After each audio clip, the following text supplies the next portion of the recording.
నమస్కారం. శాకాహారి బిహేవియరిస్ట్ అనే కార్యక్రమానికి స్వాగతం, సుస్వాగతం. మనం ప్రతి ఎపిసోడ్లో శాకాహారి గురించి తెలుసుకుంటాం. ప్రతి వాళ్ళు శాకాహారి కింద ఎందుకు మారాలి, అసలు మానవ ఆహారం శాకాహారమా మాంసాహారమా, మరి మాంసాహారం మనం ఎందుకు తీసుకోకూడదు, మరి శాకాహారం గురించి మరి బ్రహ్మర్షి సుభాష్ పత్రిజీ గారు ఏం చెప్పారు, ఇవన్నీ అంశాలు మనం మాట్లాడుకోవడానికి ఇవాళ మనతో పాటు గెస్ట్ ఉన్నారు. సీనియర్ పిరమిడ్ మాస్టర్ గీతాలక్ష్మి గారు. మరి గీతాలక్ష్మి గారితో మనం మాట్లాడి శాకాహారం అని ఈ అంశం పైన తెలుసుకుందాం. నమస్తే మేడం. మన శాకాహారి బిహేవియరిస్ట్ అనే కార్యక్రమంలో మనం మాట్లాడుతున్నాం, శాకాహారం గురించి మాట్లాడుకుంటున్నాం. ప్రతి వాళ్ళు శాకాహారి కింద ఎందుకు అవ్వాలంటారు? శాకాహారిగా ఉన్నప్పుడే మన జ్ఞానం కానీ మన బుద్ధి కానీ సాత్వికంగా నడుస్తుంది. ఎప్పుడైతే మనం మాంసాహారం తీసుకుంటామో అప్పుడు మన జ్ఞానం మన బుద్ధి కూడా అంటే జంతువులాగా బిహేవియరు ర్యాష్గా వస్తుంది అనమాట. అందుకని మనం శాకాహారం తీసుకుంటే సాత్వికమైన పద్ధతిలో నడుస్తాం. శాకాహారమే మన శరీరానికి మన దేహానికి కూడా మంచిది. ఇప్పుడు మనం ఏదైనా ఫంక్షన్కి వెళ్తాము, అక్కడ శాకాహారం తీసుకున్నప్పుడు మన పరిస్థితి ఎలా ఉంటుంది, నాన్ వెజ్ ఉంటుంది, నాన్ వెజ్ వాళ్ళు తీసుకున్న పరిస్థితి ఎలా ఉంటుంది, వాళ్ళు ఎలా ఉంటారు, ఈవినింగ్ కానీ నైట్ కానీ ఇంకేం తీసుకోరు, అంటే డైజెషన్ అవ్వదు. అది శాకాహారం మన దేహంలో సమపాళ్లలోన కరెక్ట్గా డైజెషన్ అవుతుంది. జీర్ణక్రియ కూడా మన దేహానికి అదే వర్తిస్తుంది. ఇప్పుడు ఒక జంతువును మనం తీసుకున్నప్పుడు అది డైజెషన్ అవ్వాలన్నా జీర్ణక్రియ అవ్వాలన్నా ఎంత టైం పడుతుంది. అదే మనం శాకాహారం తీసుకున్నాం అనుకోండి, 1 అవర్లో 2 అవర్స్లో ఆ జీర్ణక్రియ కంప్లీట్ అవుతుంది. జీర్ణ వ్యవస్థ మీద ఒత్తిడి పడదు. ఓకే, జీర్ణ వ్యవస్థ మీద ఒత్తిడి పడదు. అదే మనం మాంసాహారం భుజించినప్పుడు జీర్ణ వ్యవస్థ మీద ఒత్తిడి పడుతుంది. దానివల్ల మనకు గ్యాస్ట్రిక్ ప్రాబ్లమ్స్ అలాంటివన్నీ వస్తాయి అన్నమాట. ఓకే, అలా జీర్ణక్రియ కూడా పర్ఫెక్ట్గా నడవదు. ఆ రోజు రాత్రంతా వాళ్ళు కాస్త గ్యాస్ట్రిక్ ట్రబుల్తో బాధపడుతూ ఉంటారు, జీర్ణం అవ్వదు. ఆ నైట్ ఉపవాసాలు కూడా ఉంటారు, ఇంకేం తీసుకోరు. అదే మనం శాకాహారం తీసుకున్నాం అనుకోండి, జీర్ణక్రియ వ్యవస్థ పర్ఫెక్ట్గా పనిచేస్తుంది. ఓకే.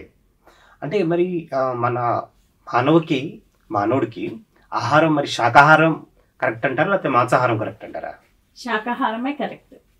ఎందుకంటారా, ఇప్పుడు మన పిల్లల్ని మనమే చంపి తింటే ఎలా ఉంటుంది? మనం పులి కాదు కదా, మనం మానవ జన్మ ఎత్తాం కదా, మనకు ఒక జ్ఞానం ఉంది, జ్ఞానేంద్రియాలు ఉన్నాయి, మన ఆహారం ఏంటో మనకు నిర్ణయించబడింది, అది తీసుకోవాలి.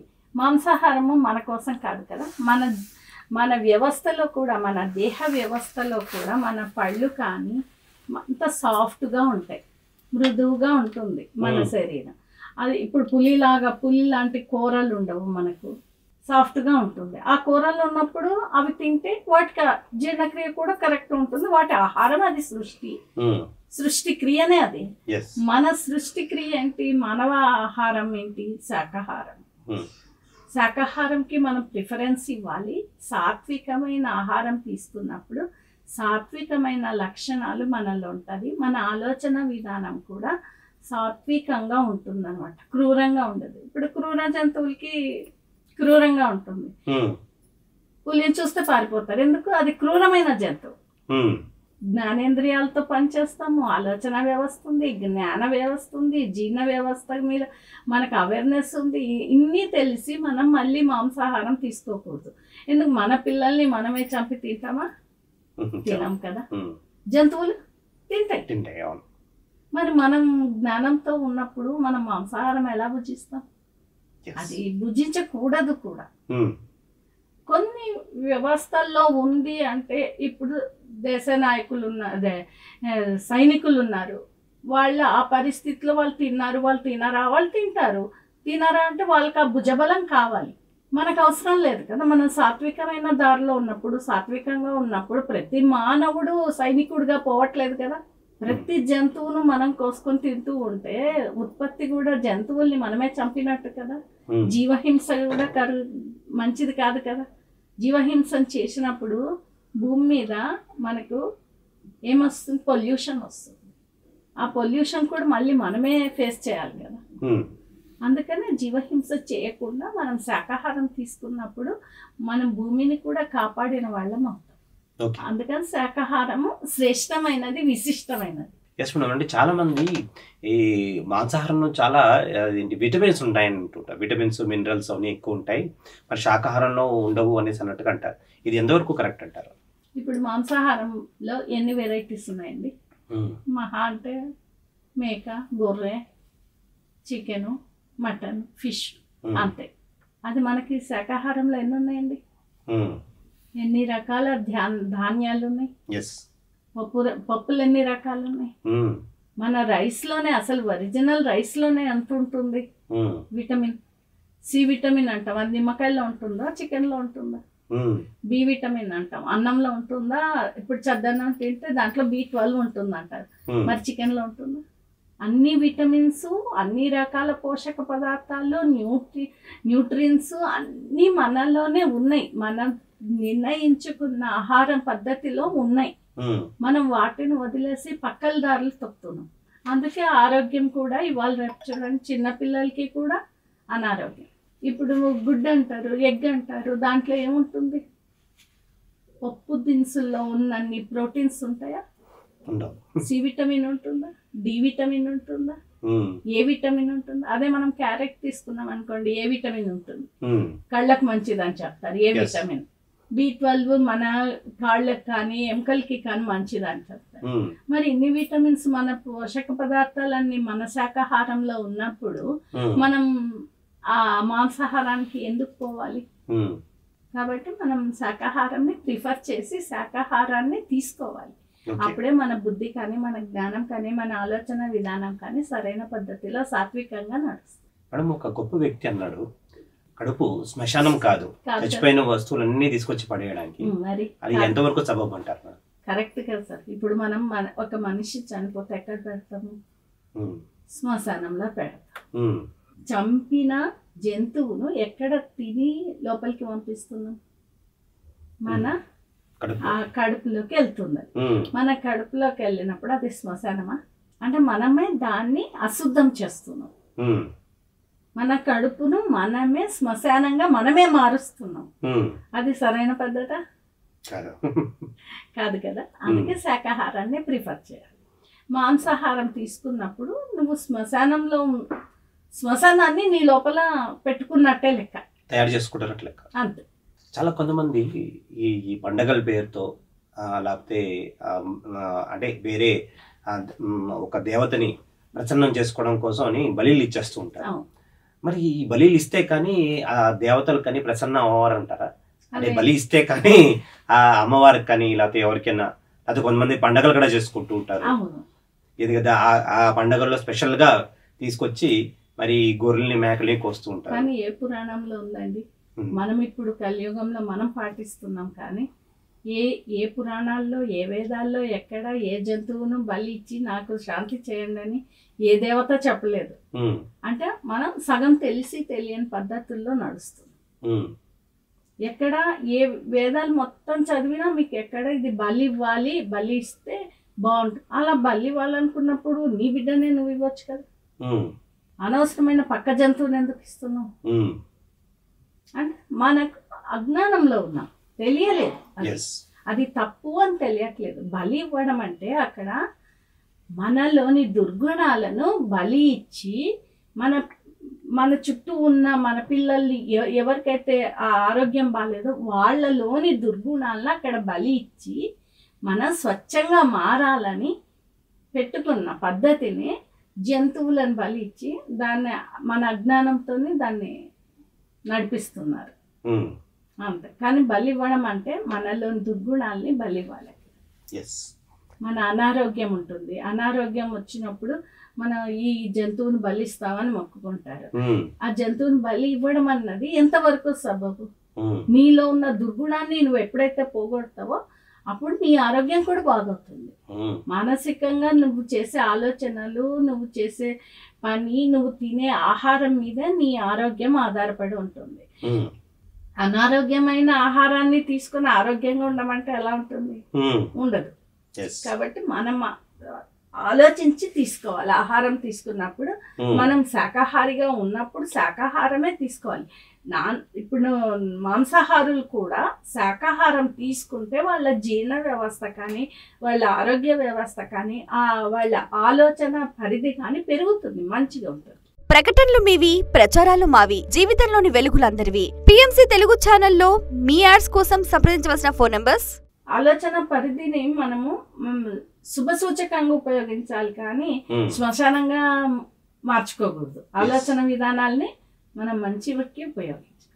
అంటే ఇప్పుడు ఎప్పుడైతే ఈ జంతువుల్ని బలిస్తామో దానివల్ల ప్రకృతి కూడా విలపిస్తుంది అనేసి అంటారు. అంటే ఎక్కడైతే ఎక్కువ శాతంగా ఇక్కడ బలిలు ఇవ్వడం జరుగుతుందో అక్కడ వర్షం పడకపోవడం, లేకపోతే అక్కడ భూకంపాలు రావడం కానీ, లేకపోతే అక్కడ ల్యాండ్ స్లైడ్స్ రావడం కానీ, ఇలాంటివన్నీ విపరీతమైన ఈ పరిస్థితులు వస్తున్నాయనేది సైంటిస్టులు చెప్పారు. ఎంతవరకు కరెక్ట్ మేడం అది? నిజమే కదా, సైంటిస్టులే ప్రూవ్ చేసిన తర్వాత మనం ఎంతటి వాళ్ళ భూమి అంతా పొల్యూట్ అయిపోతుంది కదా, ప్రకృతి విలపిస్తుందంటే నిజమే కదా. ప్రకృతిలో అవి నివసించాలి, నివసించినప్పుడు వాటి గురించి వాటి లైఫ్ వాళ్ళు అనుభవించాలి కదా. మన లైఫ్ మనం ఎంత హ్యాపీగా అనుభవిస్తున్నామో వాళ్ళ లైఫ్ అవి కూడా వాటి లైఫ్ అనుభవించాలి. వాళ్ళకి అవి జంతువులకు తెలియదు అనుకుంటారు. జంతువులకు వాటి పిల్లల్ని తీసుకుపోయినప్పుడు అవి మన వెనక పరిగెత్తుతాయి, అది తెలియదా? మరి వాటిని చంపినప్పుడు వాటిలోకి ఆ బాధ ఉండదా? ఉంటుంది కదా.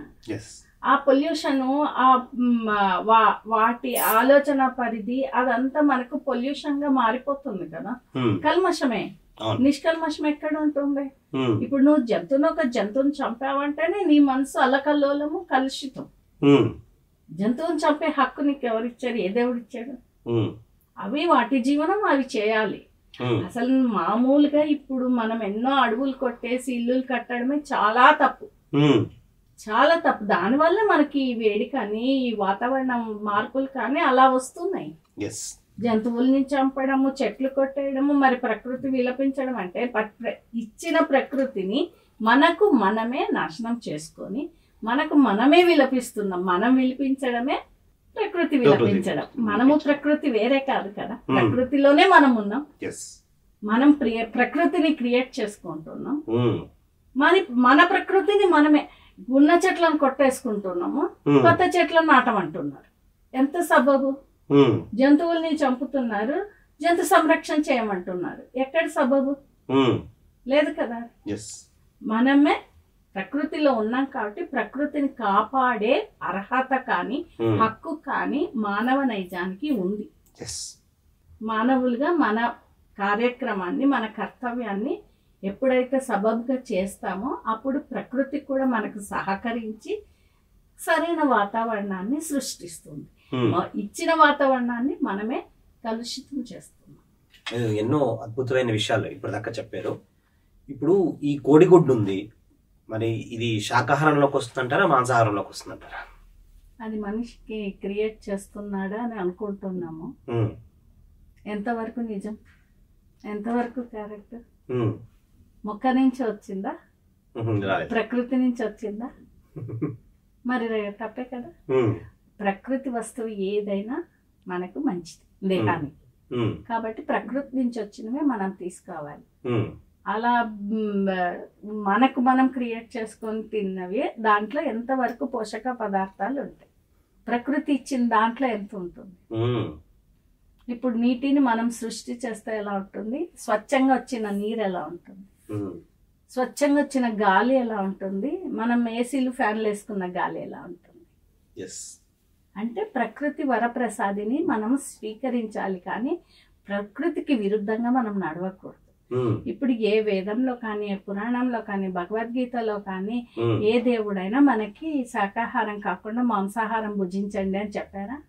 లేదు కదా. కృష్ణుడు ఏం చెప్పాడు? ఫలం పుష్పం తోయం పెడితే చాలు అన్నాడు. అక్కడ నీకేమన్నా బలి ఇవ్వమని చెప్పాడా?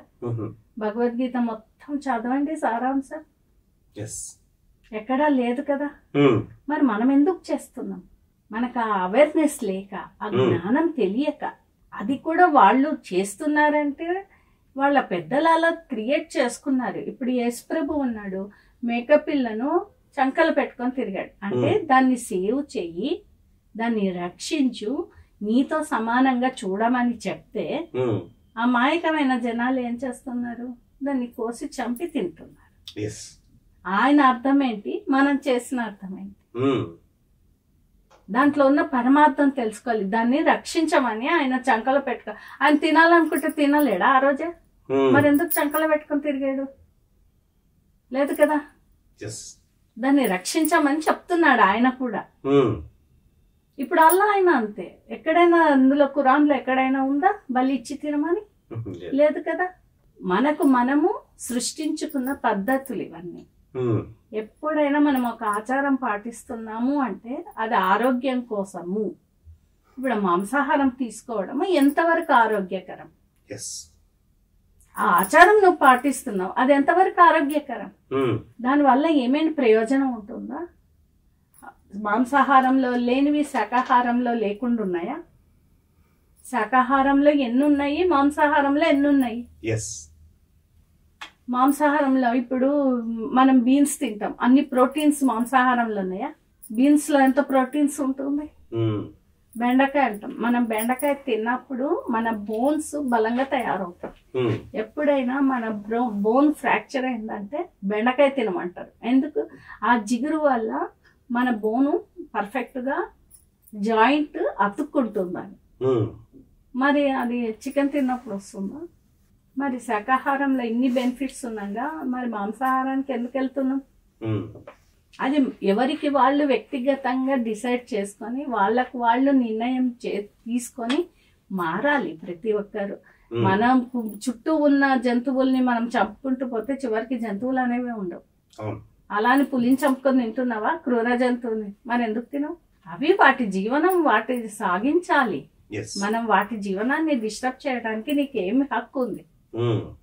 ఒక చెట్టును నాటుతావు, ఒక మొక్కను పెంచుతావు, ఒక జంతువును పెంచుతావు, నువ్వే పెంచి నువ్వే ప్రాణం పోసి నువ్వే చంపుకు తింటే దాంట్లో అర్థం ఏముంది? కాబట్టి మనం శాకాహారంగా ఉండి శాకాహారాన్ని స్వీకరిస్తూ సాత్వికమైన పద్ధతిలో నడుస్తూ మన ఆలోచన విధానాన్ని సాత్వికమైన పద్ధతిలో నడుచుకుంటే శాంతిమయమే. విశ్వశాంతి ఎక్కడో లేదు, మనలోనే ఉంది. ప్రతి ఒక్కరూ వ్యక్తిగతంగా తనకు తాను తెలుసుకొని శాకాహారం గొప్పదా మాంసాహారం గొప్పదా నిర్ణయించుకొని, ఇప్పుడు ఎక్కడ ఏ భగవద్గీతలో కానీ రామాయణంలో కానీ ఎక్కడ నువ్వు తిను అని చెప్పలేదు కదా. చెప్పారా? చెప్పలేదు. మరి ఎందుకు తింటున్నావు? తప్పేవారిది మనదే. కాబట్టి మన నడవడిక మార్చుకొని మనమే ప్రకృతిని రక్షించుకొని మనం హ్యాపీగా సంతోషంగా ప్రకృతి విలపించకుండా ప్రకృతి ఆనందంగా ఉండడానికి మనం ప్రయత్నించాలి. ఎస్ మేడం, మన ఈ పత్రిజీ గారు ఎన్నో శాకాహార ర్యాలీలు చేయించారు. అలాగే మన పిరమిడ్ మాస్టర్స్ కూడా ఇప్పటికీ కూడా మన శాకాహార ర్యాలీలు చేస్తున్నారు. ఈ శాకాహార ర్యాలీ చేయడం వల్ల మరి కలిగే ఉపయోగాలు ఏంటి? చాలా ఉంటాయి. ఎందుకంటే శాకాహార ర్యాలీ అన్నది ఒక ఏరియా నుంచి ఒక ఏరియాకి పోతుంది. వాళ్ళు శాకాహారం గురించి చెప్తూ వెళ్తారు. ప్లే కార్డ్స్ పట్టుకుని వెళ్తారు. ఎందుకు? కనీసం 100 మందిలో ఒక్కరైనా శాకాహారిగా మారితే కొన్ని జంతువులైనా రక్షింపబడతాయి. 100 మంది మారకపోవచ్చు ఒకేసారి. మనం 100 కిలోమీటర్లు చేస్తే 10 మంది మారినా మనకు ప్రయోజనమే కదా. మన ప్రకృతిని మనమే కాపాడుకుంటున్నాం, మన జంతువుల్ని మనమే కాపాడుకుంటున్నాం. నీది నాది అని కాదు, మనము మన ప్రకృతిని కాపాడుకుంటున్నాం, మన ఎన్విరాన్మెంట్ ను ప్రశాంతంగా ఉంచుకుంటున్నాం. కాబట్టి శాకాహార ర్యాలీ వల్ల చాలా ఉపయోగాలు ఉన్నాయి. ఒకరు మారినా ఉపయోగమే కదా సార్. ఎంతో మంది మారిన వాళ్ళు కూడా ఉన్నారు. ఎంతో మంది పిరమిడ్ మాస్టర్స్ పిరమిడ్ మెడిటేషన్ చేసిన తర్వాత శాకాహారులుగా మారిన వాళ్ళు ఉన్నారు. ఎంతో మంది ఉన్నారు పిరమిడ్ మాస్టర్స్ శాకాహారులుగా మారి శాకాహార ర్యాలీలు తీసి ఎంతో మందిని మార్చి ఎంతో జ్ఞానాన్ని బోధించారు. పత్రిసారి ఏ విషయం చెప్పినా చాలా కూలంకుషంగా వివరంగా చెప్పారు. మనం పాటించాలి, ఆచరించాలి. ఆచార్యులు ఎప్పుడు బోధిస్తారు, వాళ్ళు ఆచరించి చెప్తారు. ఆచరించినప్పుడే ఆచార్యుడు అవుతారు. వాళ్ళు చెప్పారు అంటే వాళ్ళు ఆచరించారు. వాళ్ళ అడుగుల్లో మనం నడుస్తున్నాం అంటే మనం ఆచరించాలి. శాకాహార ర్యాలీల వల్ల చాలా ఉపయోగాలు ఉన్నాయి. తెలియని వాళ్ళకు కూడా తెలుస్తుంది. కొన్ని ఏరియాల్లో అసలు ఇదంటే ఏంటో తెలియని వాళ్ళు కూడా తెలుసుకొని మానేసిన వాళ్ళు ఉన్నారు. ప్రకటనలు మీవి, ప్రచారాలు మావి. జీవితంలోని వెలుగులందరివి. పిఎంసి తెలుగు ఛానల్లో మీ యాడ్స్ కోసం సంప్రదించవలసిన ఫోన్ నంబర్స్. ఎస్ మేడం, ఈ మధ్యన కల్చర్లో ఏంటంటే కనుక ఎక్కడ ఫుడ్ అది తీసుకున్నా కానీ మష్రూమ్స్ అన్ని వండి పెడుతున్నారు. అది చాలా కొత్త వెరైటీ అని చెప్తున్నారు. మరి మష్రూమ్స్ తీసుకోవడం కరెక్ట్ అంటారా, లేకపోతే మన బాడీకి మంచిదంటారా, ఏమంటారు? శాకాహారంలోకి వస్తుందంటారా మష్రూమ్ ఎక్కడి నుంచి వస్తుందండి? పుట్టగొడుగులు అంటారు, భూమి నుంచే వస్తుంది. కానీ దానివల్ల ఎవరికి ఎక్కడ ఉపయోగం ఉంది? అక్కడ ఉపయోగం లేదు. అది ప్రకృతికి విరుద్ధంగా కూడా పెరగట్లేదు. ప్రకృతికి అనుకూలంగా దాని పని అది చేసుకుంటుంది. అది కోసి తినమనేమి మనకేం చెప్పలేదు. కానీ అది తీసుకున్నప్పుడు మాత్రం మన దేహ జీర్ణక్రియ మాత్రం యాక్సెప్ట్ చేస్తుందా లేదా అని వ్యక్తిగతంగా ఎవరికి వాళ్ళు గమనించుకోవాలి. అదైతే శాకాహారం కాదు. ఎంతో మంది సైంటిస్టులు కూడా చెప్తున్నారు, కానీ డాక్టర్స్ తినమని చెప్తున్నారు. ఇంకా అది వాళ్ళు వ్యక్తిగతంగా అది మంచిదా కాదా అని నిర్ణయించుకొని శాకాహారిగా మారితే ఇంకా చాలా అదృష్టం వాళ్ళకు. దేహ ప్రక్రియ కూడా మారుతుంది, జీర్ణక్రియ కూడా మారుతుంది. ఎంతో ఆనందమైన జీవితాన్ని గడపచ్చు. ఈ గ్యాస్ట్రిక్ ట్రబుల్ ఉన్నప్పుడు చూడండి ఎంత కష్టపడుతుంటారు.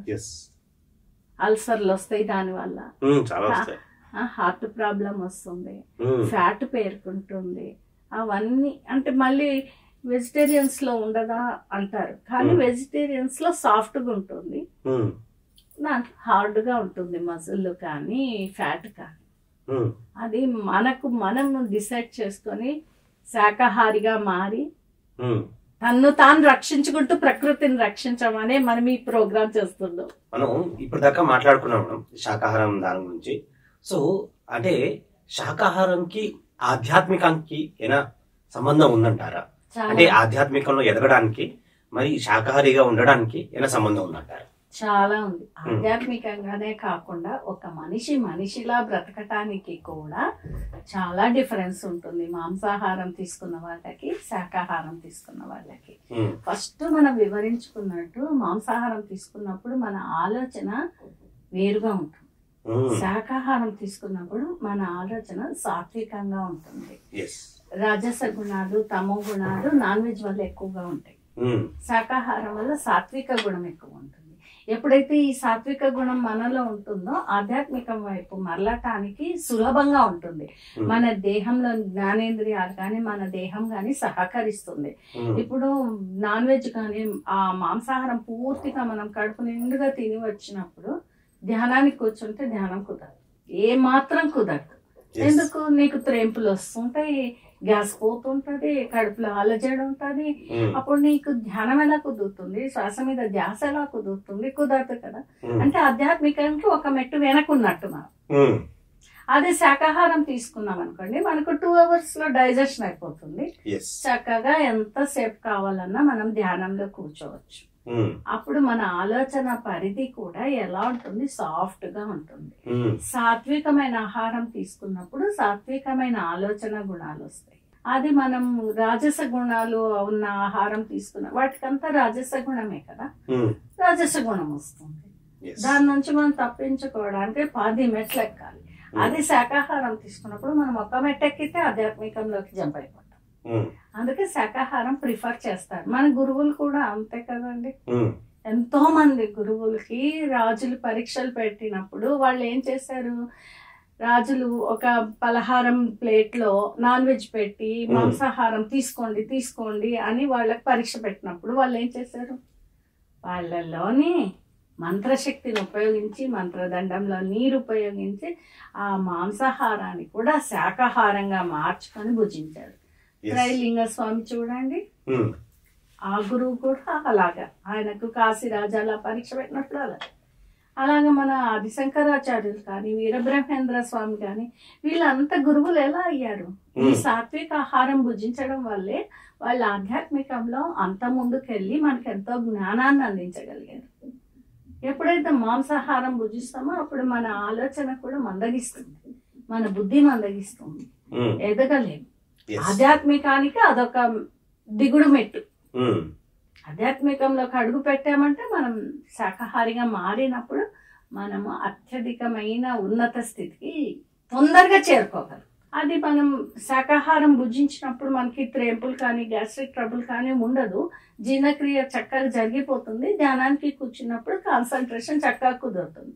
అది మాంసాహారం తిని 1 డే నువ్వు గ్యాప్ ఇచ్చినా నీకు ధ్యానం కుదరదు. మనకి గురువులు కూడా ఏం చెప్తారు, ఉల్లిపాయ తింటే అది రాజస గుణాన్ని కలిగిస్తుంది. ఆ రాజస గుణం వల్ల మనం ఆధ్యాత్మికంలో ఎదగలేమని మానేస్తారు. మానేమని చెప్తారు. ప్రతి ఒక్క గురువు చెప్తారు. మన గురువే కాదు, ప్రతి ఒక్క గురువు చెప్తారు. కాబట్టి దాంట్లో అనవసరమైన పదార్థం ఉంది. మనకు దేహానికి అది అవసరం లేదు. మన దేహము సృష్టికి అనుకూలంగా ఏది తీసుకోగలుగుతుందో అది తీసుకుంటే మన ఆరోగ్యము సక్రమమైన పద్ధతిలో ఉంటుంది. ఈ హార్ట్ అటాకులు కానీ వీటిని కొంతవరకు నిర్మూలించవచ్చు. గ్యాస్ట్రిక్ ఇప్పుడు చూడండి, ప్రతి ఒక్కరికి గ్యాస్ట్రిక్ ట్రబులే. ఎందుకు? అది తెచ్చుకుంటారు, మాంసాహారం ఫ్రిడ్జ్ లో పెట్టుకుంటారు, ఫ్రిడ్జ్ లో పెట్టింది తెస్తారు. అది అరగాలనా? ఎలా అరుగుతుంది? నీకు జీర్ణ వ్యవస్థ ఎంత ఉంటుంది? ఇంత జీర్ణ వ్యవస్థకి నువ్వు ఇంత మాంసాహారం వేస్తే అది ఎప్పుడు అరగదీయాలి? జరగదు కదా. అంటే మీరు 20 కిలోలు మోసే సంచిలో 100 కిలోలు మోసి పెట్టి కుక్కి పెడితే అది పగలదా? పగులుతుంది కదా. అందుకే మనకి దేహం ప్రకృతికి అనుకూలంగా ఇచ్చినందుకు మనం ప్రకృతికి అనుకూలంగా జీవన విధానం కూడా నడవాలి. ఏ ఆచారం పాటించినా అది మనకు ఆరోగ్యానికి మంచిదా కాదు. మరి ఇంగిత జ్ఞానం మనకి మానవులకు ఎందుకు ఇచ్చాడు? చంపుకు తినమని ఇచ్చాడా? ఆ జ్ఞానం ఎందుకు ఇచ్చారు? ఆలోచించమనే కదా. అయినా ఎక్కడో పురాణాల్లో వేదాల్లో లేండి మధ్యలో మనమే సృష్టి చేసుకొని మన ఆరోగ్యాల్ని మనమే. అదే కలియుగం. అదే కలియుగం అంతే. కాబట్టి మనం గురువులు నడిపిన దారిలో నడిస్తే ఆధ్యాత్మికంగా కూడా ఎదగొచ్చు. ఎప్పుడైతే ఈ మాంసాహారానికి దూరంగా ఉంటామో శాకాహారం భుజించినప్పుడు మనం ఆధ్యాత్మికంగా ఒక మెట్టు ఎక్కువ ఎక్కడానికి అవకాశం ఉంటుంది. ఎస్ మేడం, మరి శాకాహారం బిఏ వెజిటేరియన్ కార్యక్రమంలో మరి ఎన్నో విషయాలు చెప్పుకున్నాం. సో ఫైనల్ గా మీరు మన ప్రేక్షకులకి ఇచ్చే మెసేజ్ ఏంటి? అంటే మన ఆరోగ్యం మన చేతిలో అని మనకు చెప్తున్నారు కదా. ఎంతో మంది చెప్పారు. ఓషో గారు చెప్పారు, పత్రి గారు చెప్పారు, శంకరాచార్యులు చెప్పారు, అందరూ చెప్పారు. ఎప్పుడైతే మనం సక్రమమైన సాత్వికమైన ఆహారం తీసుకొని సాత్వికంగా ఆలోచించి సాత్వికంగా బ్రతుకుతామో మన ఆరోగ్యం మన చేతిలో ఉంటుంది. ప్రతి ఒక్కరూ వ్యక్తిగతంగా తనకు తను ఆరోగ్యంగా ఉండాలి అని ఫస్ట్ మన మైండ్ మనం సెట్ చేసుకోవాలి. ఎవరో వచ్చి, ఏ డాక్టర్ వచ్చి, ఏ టీచరో వచ్చి, ఎవరో వచ్చి చెప్పక్కర్లేదు. మన ఆరోగ్యం మనం కాపాడుకోవాలి. మన చేతిలోనే మన ఆరోగ్యం ఉంది. కాబట్టి మనం వ్యక్తిగతంగా మారి మనం శాకాహారిగా ఉండి మన జ్ఞానాన్ని వృద్ధి చేసుకొని మన జ్ఞానాన్ని కానీ మన ఆలోచన విధానాన్ని కానీ ధర్మమైన పద్ధతిలో నడిపిస్తే అంత నిష్కల్మషమైన ప్రపంచము ప్రకృతి శాంతిగా ఉంటుంది. ఎస్ మేడం, శాకాహారం గురించి మీరు ఎంతో అద్భుతమైన విషయాలు చెప్పారు. మరి శాకాహారిగా ప్రతి ఒక్కరు ఎందుకు ఉండాలి, దాని కారణాలు ఏంటి, మరి శాకాహారం తింటే మనకి ఎటువంటి లాభం ఉంటుంది, మరి ఇవన్నీ అంశాలు కూడా చెప్పారు. అలాగే శాకాహార ర్యాలీల గురించి కూడా మనం మాట్లాడుకున్నాం. మరి ఇవన్నీ విషయాలు అందించినందుకు మీకు ఎంతో కృతజ్ఞతలు. ధన్యవాదాలు. పిరమిడ్ మెడిటేషన్ ఛానల్ వారికి, ఆ బృందానికి ధన్యవాదాలు. సో ఇదండి ఇవాళ శాకాహారి బిఏ వెస్టర్న్ కార్యక్రమం ఎపిసోడ్. ఇంకొక ఎపిసోడ్ లో మళ్ళీ కలుసుకుందాం. అంతవరకు సెలవు.